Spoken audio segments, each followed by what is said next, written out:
this moving. It's Young People Nation. Welcome to Young People Nation. Listen to us weekly as we commit to bring transparency, healing, and truth to the everyday situations in life that might bring you down. Join us for your weekly dose of inspiration. Thank you for listening to Young People Nation. Make sure you subscribe so you never miss an episode. And now, here's your host, Eugene and Donna Perry. Let's go. Christ is the foundation. Know his word gon' lead us. Know I'm already going. Taking steps I believe in. Giving guidance to the youth. Giving guidance to the lost. Giving the world to the project. Lead them back to the cross. Welcome back to session 2 of Young People Nation. All and right. We're here with Tiffany Hodge and David Mew. And we thank you all so much for all that you're doing in the community. Tell us a little bit about you. Introduce yourself. Okay. It used to be a song, Introduce Yourself. Was it? Yeah. All right, don't start so on I'm that. gonna be your mama. So that's Introduce yourself. yes. Okay. Don't start nothing. I know, right? You started Soul Train Line. My name is Tiffany Hodge. I am a licensed clinical social worker in the state of Georgia. I am the founder of Tiffany Empowers, where I do individual and group therapy, and I also teach continuing education units for social workers and mental health professionals. I like gardening, reading. I'm a mom, a wife, a grandmother, and a lover of all things living. So that's it. Follow me on the socials. That's it. Tell them how to get with you. Listen, it's funny because I really don't know. I just know you can find me on Instagram at Yes. Tiffany Empowers. Yes. And on Facebook under Tiffany Hodge, I guess. It's funny because I'm on it, but I'm not like on it. On it. Yeah. Right. Okay. Follow my stories. How about that? Visit There you her. go. Well, you need to be- You can visit my website. See, thank you for the plug. I forgot all about my website. yes. TiffanyEmpowers.me. Go over there and check me out. Yep. And you will not be disappointed. Yep. Yes, sir. Yes. Okay, people, my name is David Mew Yes. from Thompson, Georgia. I'm a 20-year Army veteran. Yes. Thank you for your Came service, out sir. as a warrant officer. I was doing cyber defense before I got out. Got out the military and actually started a nonprofit called Manhood Tour, and also started an edition for Womanhood Tour. We partnered with Richmond County State Court running an intervention and diversion program. Nice. Just want to basically help the people. We can all help each other through shared stories and stuff Yes. that you didn't learn, from your parents growing up. There's a lot of things that, from my childhood I didn't Yes. learn from my parents. And I don't blame my parents Yes. because, they only knew what they didn't. They did the best they could. Yeah, they did the best they could. Yeah. So I took the hard lessons and, hey, we're going to put this in a curriculum. And Nice. we're going to, create some kind of curriculum where it's a flow so that we can have these tough discussions so that people can learn from one another about financial literacy, emotional intelligence, networking, character building, goal setting, career pathways, trades, different between just having a job and having a trade. So that's all that program about. And you can follow us on our social media platform as Yes. well. All right. Manhood Tour has, I think we're on Facebook, TikTok, and Womanhood Tour as well. You'll see the logo. You can see it here. Yes. So yeah, I'm very into the community and Yes. giving back to the people and Yes. just trying to bring people together. We don't have that community anymore. I was in the Right. educational something kind of brief where these two schools or private schools were trying to start a charter school here in Richmond County, and I was just like, hey, one group is trying to start something, but all these groups are doing the same thing. Yes. How come we all can't come together one time Yes. to do this charter school? Yes. And you build one together, that's that unity, that's that community. Yes. But if you keep trying to do the ISOs and silos that you have and you're Yes. working in your own, then we won't get anything together. That's right. So, Right. And know your part. yes. Yeah, I use this on my team, the homemade pound cake. You may be the egg, but you may be the flour. Right. You may be the sifter. Right. But bring your part And let's make this homemade That's pound right. cake. This homemade pound cake. That's all right, because a good homemade pound cake has many factors. Sure does. Yeah, it does. In the oven and the kitchen. I like to take the finished product myself. Lord, me and this guy been rolling for 41 years. Yes, So love it. no shame. He just No say shame. it. He just say it, and that's how he feel. But I love him, and I'm graceful for him, and he Yes. graceful for me. Amen. So we're going to talk about in this session the vitalness of growing up fast. And you guys y'all hit on that a lot. But I want to ask you all from your perspective, because I believe perspective is everything, from a female versus a male. And again, thank you for the last session, Mr. Mew, on how you recognize that postpartum is a real thing. And if you don't understand it, sometimes you be like, oh, girl, go get some counseling or something. You're going to be all right. We got to raise this baby. But in all actuality, this is a process for that mother. And so your growing pains and your parents allowing you to be responsible for your decisions, and you all talked about that in the last session. Let's roll this back out again, because we do have young people that go make decisions about having children, and because he wants a baby or she wants a baby, you're not understanding what all comes with this child. And even I'm gonna say this, even getting married or you being an adult, and you're saying, oh, I haven't had a child at 35 yet, so I'm gonna go have a baby. Talk about that from both perspectives of being a parent and having to grow up fast. It's instantaneously. It just clicks on in some kind of weird way. I do believe, just from my own experience, it moves really fast. So you're not even really understanding that that's what's happening. I think back in, I'm going to use like what the kids say, back in my day, they think we're really ancient, but we're not. So back in the 90s, you just learned how it's supposed to look, because we had models of it. Even as a young parent, I still saw what motherhood was supposed to look like. So it kind of gave me a little bit of an insight, if that makes sense. Yes. So like, watching my grandmother. So certain things you knew because you've seen it. Yes. Helping with my brothers. So those things were just kind of instantaneously, because you were already kind of doing it. So it wasn't foreign, it was fast. Okay. So you just got in the role fast. Okay. So it's like you're just an actor in this movie, but it's real time. Yes. Okay. And so that's how it kind of played out in my mind. Okay. How do you change the baby? Oh, you've done that because you play with baby dolls. It's that. But now you have to warm the milk. How do you do that? And so those were the things that I was taught how to do by watching other women do it. Okay. And so you learn how to be a student while you're in it. And so that's why it was very vital to be around other women, my godparents and my grandmother, for the time that she helped me with Brianna. Just understanding, hey, this is what this looks like, and asking questions, and them being able to help me as much as they could, because I did not know it.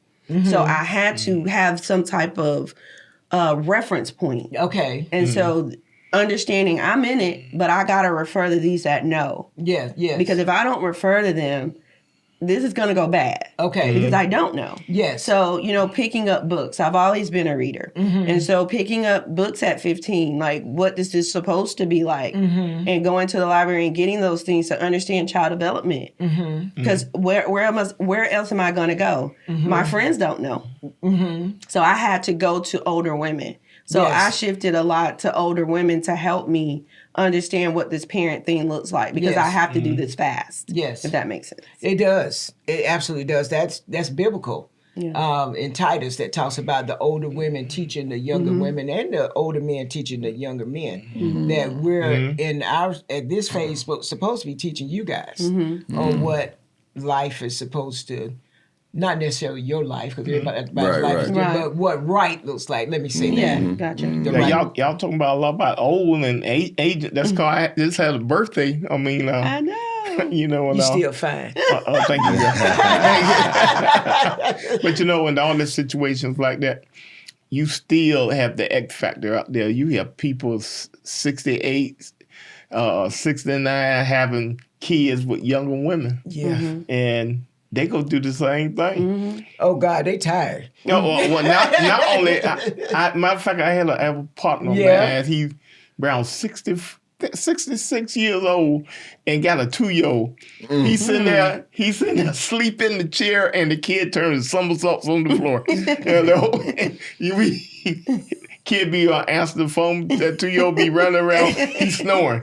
You know, I woke him up one day when I called him. He said, "Oh man, yeah." He said, "Boy, put that down." You know, the kid had to run the house. He said, "When I go to sleep, I do what I want." Yeah. That's it. Wow. Mm-hmm. Choose wisely. Yeah. Yeah.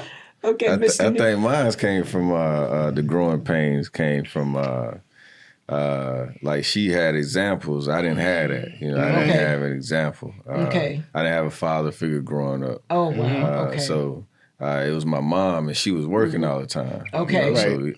So I kind of just raised myself. You know, just out there in the streets, just doing whatever. I was different from all my other friends. Okay. You know? They had parents that was there. Some of them did. Most of them did. Right. Okay. So I was just kind of like, my mom kind of just let me do whatever, to be honest. You Okay, know? okay. My little sister, I used to keep her. Right. When we were growing up, like watching Barney with her, I remember doing that. And getting her off the bus, and I had just got home from school myself. You know, so that helped build me as a parent. I know it did. Yeah, you know? that's something. And then the stuff that I missed as a kid, right? Okay. So the stuff that I desired, the stuff that I seen other kids get, and I didn't get it. Okay. And I was like, okay, I know I want that. You know, I want that, but I never got it, right? Okay. So now I know what I can give to my child. You know, Ooh, that's Right. selfless and that too. was the That's thing. good. I was like, I took everything from seeing like childhood friends and what they got from their father, Okay. Right. and what they got from their mom. Yes. Like when seeing co-parenting situations. One of my good friends, he got killed last year. Oh, I'm sorry. Calvin Jr., Calvin Hart, and I was speaking at his funeral. I was saying like his father taught me some things just by just being around them and playing with them, and Right. going to their house and stuff like that. So I learned a lot.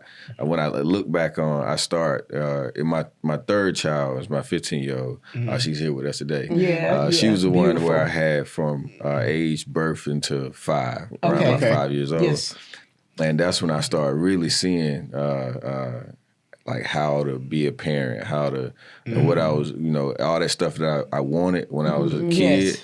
I seen myself doing it, and I was just like, okay, I know I didn't have this, so I'm gonna be this, for my daughter. I love it. Yeah. And I wanna kind of I like stay that. there a little bit because that sometimes can be, excusing a man for not being present because he didn't have a father. Now, both of you all come from different demographics. Like my husband found out who his biological father was at 66. 66. Whoa. Yeah. I don't mean road sign either. And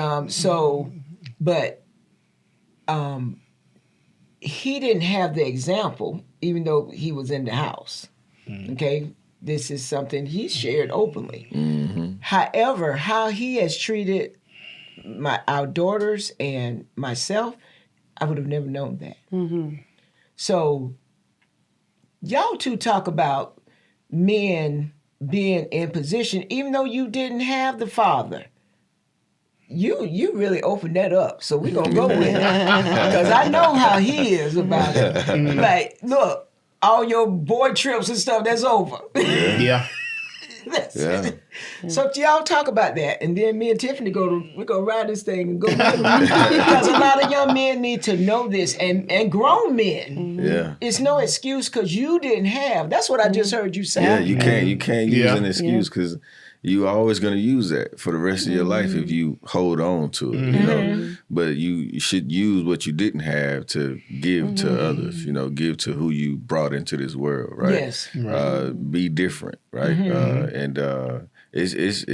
It's you know how when you don't know something, you're afraid, right? Okay. And you ain't never done it before, never, and there's no manual to Yeah. it. There's no instructions to it, right? Yes. All you got is, you know, your family that can tell you when you want to ask that question, then you don't know what question to ask. Oh, okay. You know, until the child gets sick, you're like, hey, you got a fever, you know what I'm saying? Like, what can I do? You either start learning about the alcohol and the rag and the potatoes and the socks. And you know, the old folk tell you that, you know, so doing all those little remedies that they tell you about, home remedies and all that. So you pick up on all that, but it's still, you like, you know, either you're going to use that excuse that you don't know and nobody there to show you and tell you, or you ain't experienced it. And then if you do that, then, you know, you're going to face those consequences for not being that person that you know you could have been. You know, so I didn't want to use that excuse.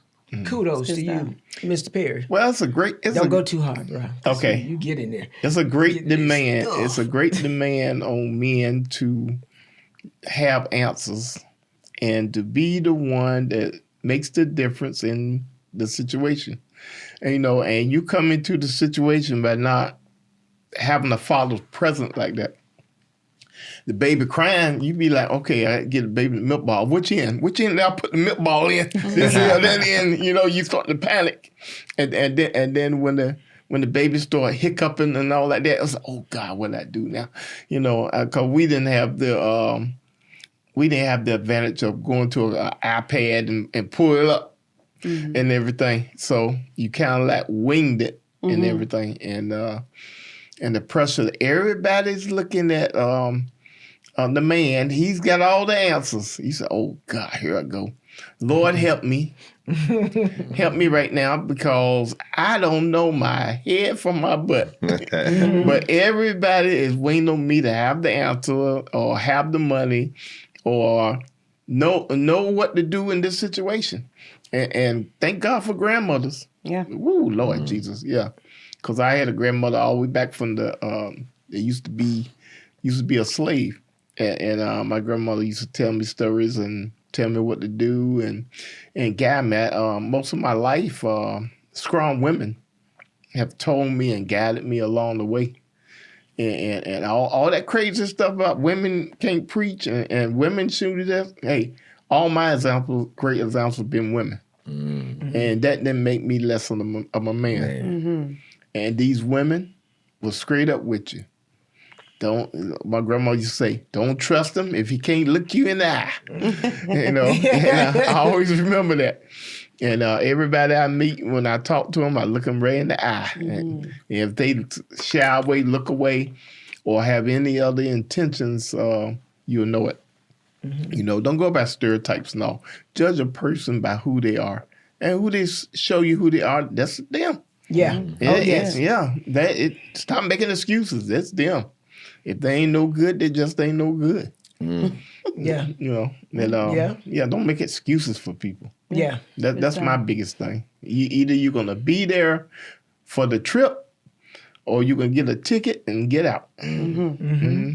Yeah, that's probably why we get along so great, because we're both very straightforward people. Oh, yeah, that's the sheriff over there. Yeah, we're just very straightforward people. It's very much is or is not. You know, there's some gray area in certain situations, but you got to know where that operates. And just like that, session 2. Yep. But I do want to ask you both this here. Give a quick conclusion of sacrifice and balance. Ooh. Oh, wow. God. Sacrifice to me is a honor because you really understand this person or these people take precedence. And regardless of where I am in the space, to David's point, if I had it or not, I'm going to give even when I don't even know what that looks like, I'm going to give it anyway. That sacrifice, that is giving what you don't even know you have, or giving what wasn't even given to you, but you yet push forward to give. And so I think that's the ultimate sacrifice as a parent, giving. And I love what he said, because that's what we did. You gave what you didn't even have. That's powerful. And That so when is you so realize powerful. I can give what I didn't get, Yeah. but yeah, I'm going to give it, that's honor. Wow. That's sacrifice. I agree. Like it's I've said it before to my kid's mom. It's sometimes you gotta want something for them, right? And because they don't know what they want, Yeah. right?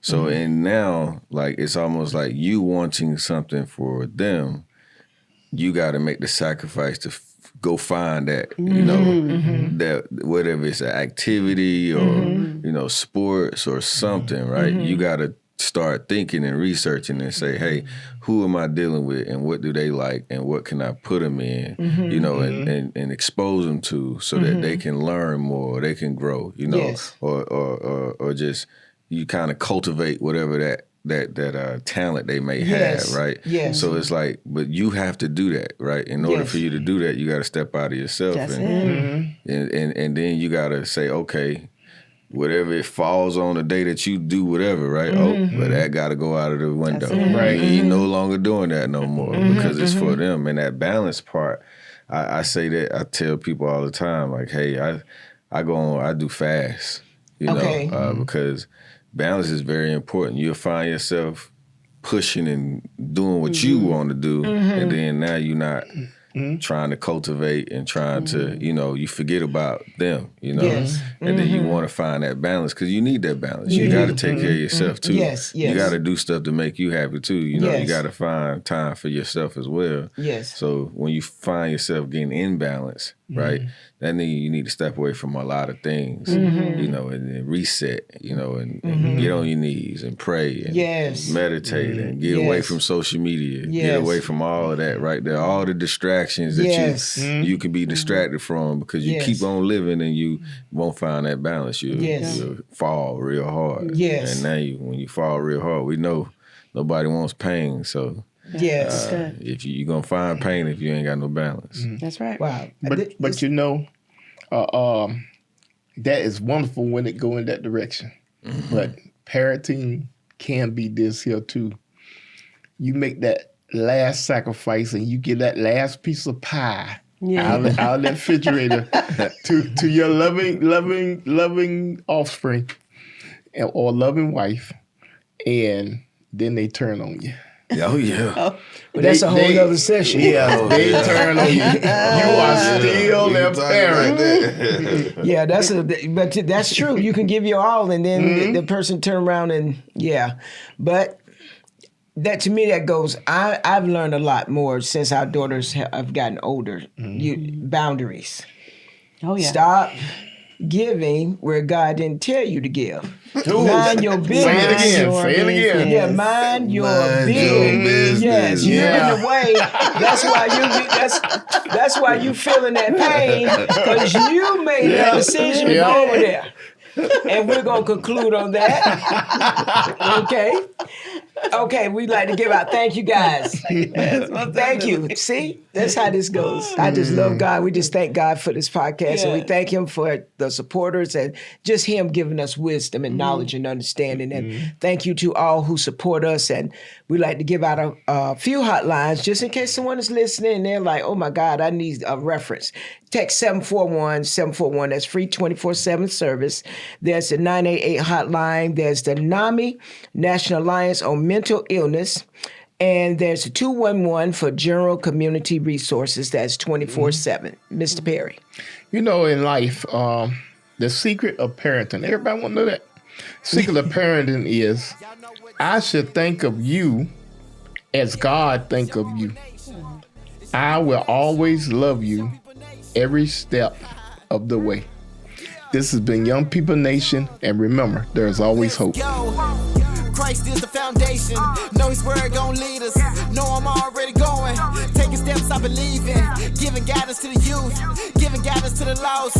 Give the world to the project. Lead them back to the cross. He the #1 prospect. He the top boss. I was broke, I was empty. He the one that paid the cost. Really thought that I was cool. There was nothing like the savior. Now it's time for the truth. The whole world been waiting. It's Young People Nation. It's Young People Nation. It's Young People Nation.